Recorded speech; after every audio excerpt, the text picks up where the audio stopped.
धाराशिव तालुक्यातील तडवळा गावामध्ये आदिवासी समाजामध्ये वैयक्तिक भांडणामुळे तणाव निर्माण झाला होता आणि काही काळ या आदिवासी समाजाच्या बांधवांनी हा लातूर ते बार्शी हा रस्ता जो आहे हा अडवून धरला होता, रस्ता रोको केला होता।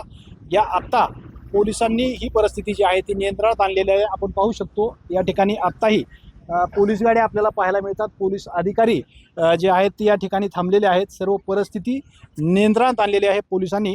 ह्या जी दोन्ही ज्या लोकांमध्ये भांडण झालं तर त्यांची समजूत काढलेली आहे आणि आता आपल्याबरोबर पोलीस अधिकारी देखील आहेत। मला सांगा सर, काय घटना घडली होती आणि कशा पद्धतीने आता शांतता आहे? गावामध्ये जाण्या येण्याच्या वरून दोन गटामध्ये बाचाबाची होऊन वाद निर्माण झाला होता। त्यामुळे दोन्ही कडील लोक जमा होऊन रस्त्यावर आले होते। आम्हाला माहिती मिळाल्यानंतर तात्काळ आम्ही अधिकारी आणि पोलीस बांधव इकडे पाठवले। त्याच्यानंतर सदरची परिस्थिती हाताळलेली आहे। सध्या गावात शांतता आहे। काही काळ रस्ता पण जाम केला होता रस्त्यावर ते लोक जमल्यामुळे पूर्ण रस्ता जाम झाला होता। त्यानंतर वाहतूक सुरळीत करण्यात आलेली आहे।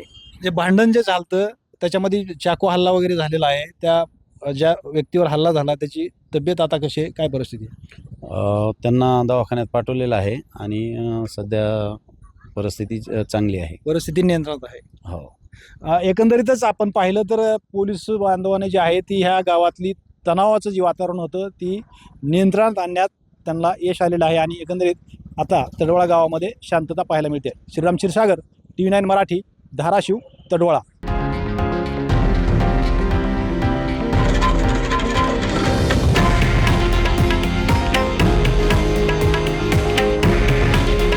हे आहे देशातील नंबर 1 न्यूज नेटवर्क आणि आपण पाहत आहात TV9 मराठी।